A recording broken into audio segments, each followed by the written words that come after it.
Hi everyone, my name is Ayesah and I will be presenting to you Module 4, Transforming Conflict as part of the course on Peace and Conflict Transformation in Southeast Asia. The topics that will be covered in this module are the following: systemic and complexity thinking, conflict transformation, three-level pyramid triangle, peace building, peace formation, and peace building strategies. Conflict transformation and peace building are the two main concepts in the study of conflict and peace. Many scholars and practitioners often use these terms interchangeably because they do overlap in many of its strategies, activities, goals, and outcomes. However, both concepts and approaches have the same goal of achieving durable peace. In discussing the two concepts on conflict transformation and peace building, we will start with the idea of systemic and complexity thinking, as this is an important foundation in further understanding conflict. Conflict behaves in a non-linear pattern. This is observed on how a conflict situation is unpredictable, unmanageable, and complex. Therefore, transforming conflict would require us to use tools that will systematically deconstruct and identify the drivers of the conflict. Systemic and complexity thinking provides or serves this purpose.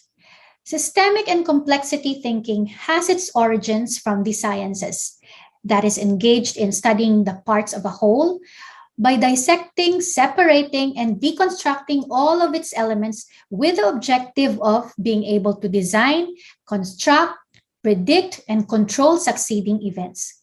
To understand how systemic and complexity thinking operates, deconning gives us three elements.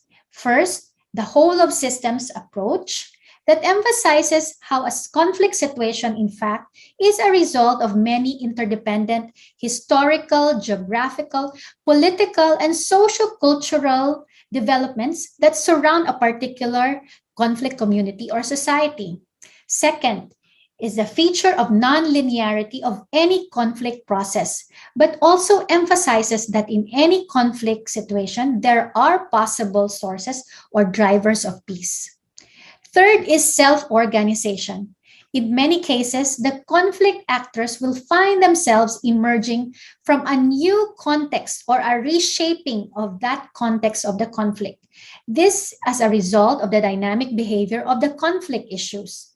In the book on Peace and Conflict Transformation in Southeast Asia, this systemic and complexity thinking is demonstrated using the case study of the Insider Peace Builders platform found in Patani, southern Thailand.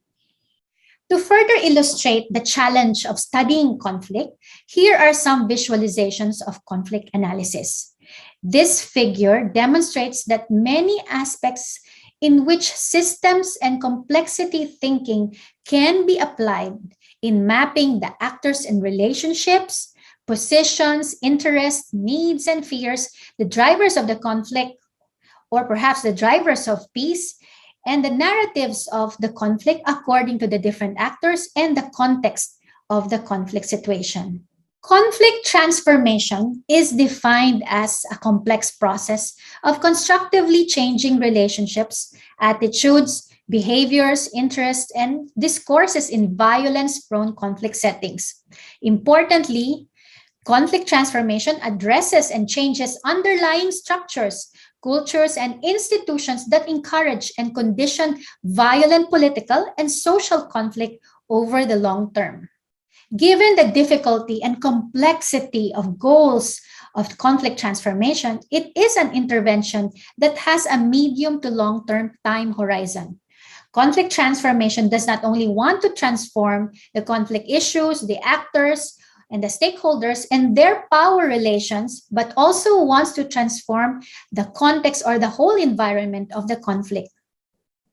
Now, to help us imagine the work of conflict transformation and peace building, it is important to make use of the three-level pyramid triangle that is introduced to us by Lederach. Lederach divides all the actors of a conflict and peace process into three tracks. together with the respective activities or strategies. In this figure, we have also added a track 1.5, given that there are emerging interventions that make direct links or connections between tracks 1 and 2. In the book, you will find an example of the Consolidation for Peace Program, or COP, as a peace building track 1.5 intervention. Now, for some scholars, it is either that they use or subscribe to the concept and approach of conflict transformation or peace building. In this module, we give you the following definitions of peace building. Peace building as a process of conflict transformation wherein multiple stakeholders, horizontal and vertical levels, are engaged to increase their understanding of the violent structures that breeds conflict, build their capacity and skills in conflict resolution and peace building, and bring about various avenues of cooperation that would allow them to constructively change from asymmetric to symmetric structures and relationships. Also, peace building is something that does not stand alone. It is part and parcel of the process of making peace. If peacemaking is the act of resolving or settling a conflict, then peace building contributes to peacemaking by helping build the basic foundation that is needed to bring peoples and groups in conflict together. Lastly, peace building has to be built at the location of the roots of the conflict. There are many similarities between conflict transformation and peace building. However, conflict transformation is different because it focuses on the substantive transformation in the international and regional environment.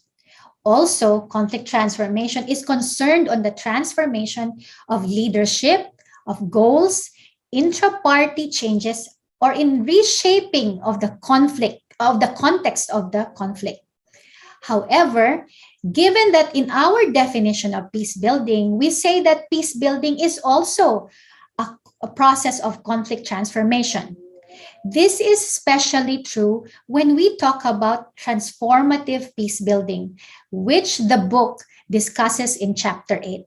The term peace building was first introduced and became popular together with the idea of liberal peace, in which the United Nations normally introduced peace building activities soon after peacemaking.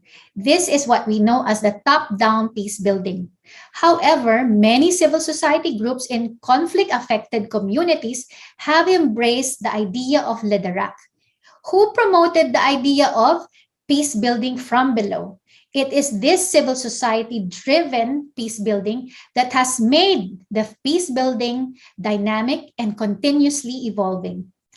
Furthermore, the authors of the book on contemporary conflict resolution also introduced this concept of cosmopolitan peace building, in which it brings together or harmonizes the top-down peace building and peace building from below, with the ultimate goal of developing universal values.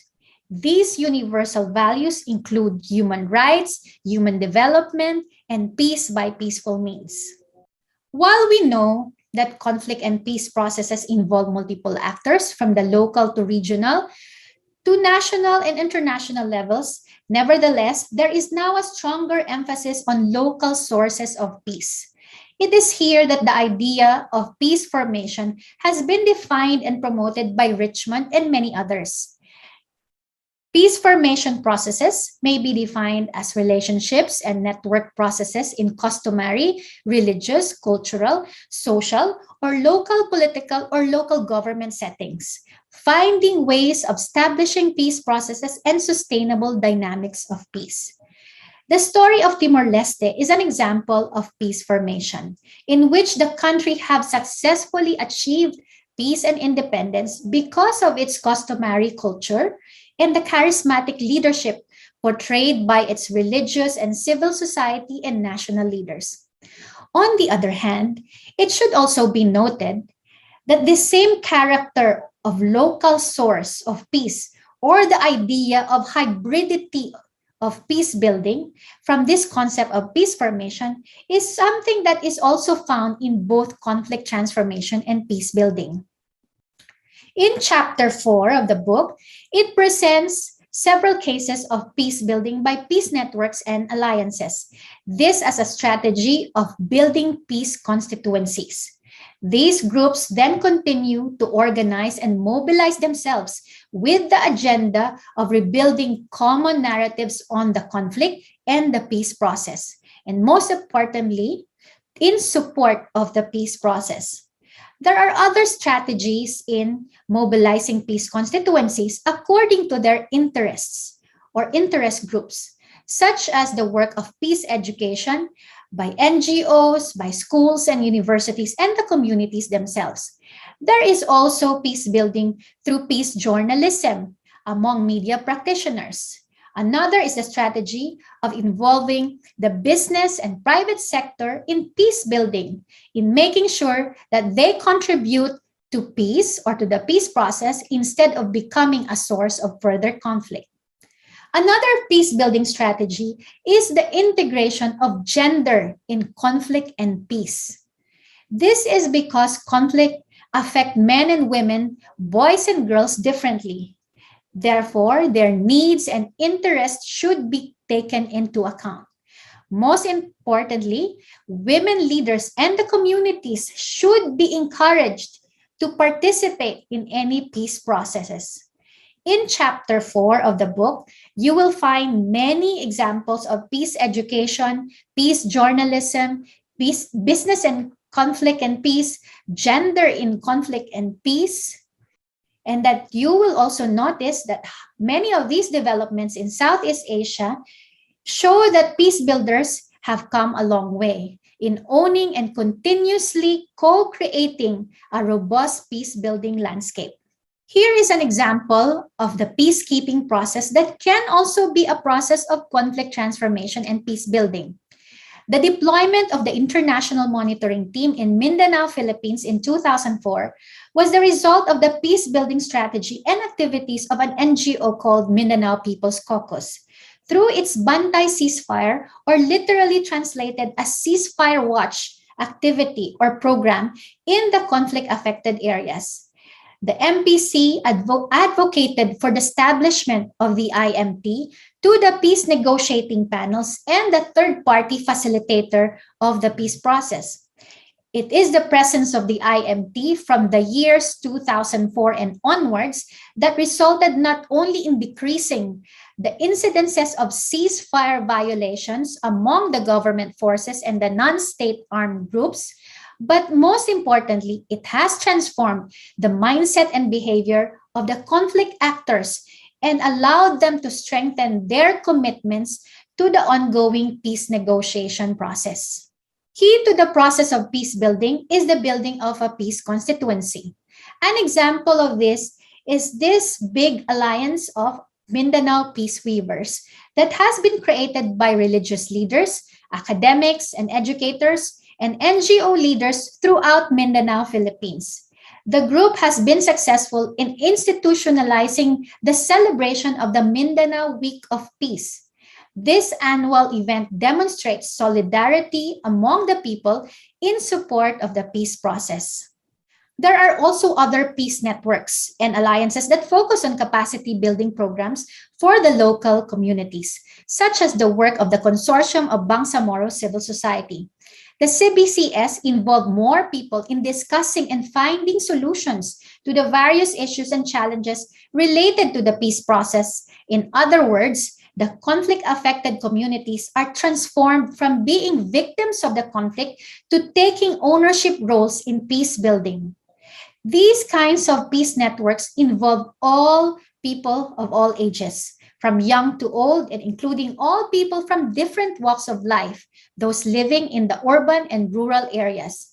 It is on this horizontal and vertical consolidation of actors that the goals of improving power relationships becomes achievable as part of peace building. The conduct of peacemaking at the top level is limited to the main actors, and this is understandable. This is why it is important that there has to be an avenue to connect the peacemaking to the other parts of the peace process and to involve the other levels of leaderships. The COP platform is an example of this track 1.5 peace building and cosmopolitan peace building. since it involved actors and stakeholders from all three tracks of leaderships, including international organizations and other countries that are friends of the peace process. The COP is unique because it is an informal process. Nevertheless, the outcomes of the COP are often utilized by the formal peacemaking process and by the greater peace-building activities led by civil society groups. Key to the success of this track 1.5 is the high level of trust coming from all the participants of the COP and the COP facilitators who have been successful in engaging the participants to be co-creators and owners of the COP process. Working in conflict is indeed a difficult task. However, our discussions on conflict transformation and peace building show us that working towards peace is possible. Conflict transformation and peace building are concepts and approaches that are not competing, but are in fact complementary and interdependent.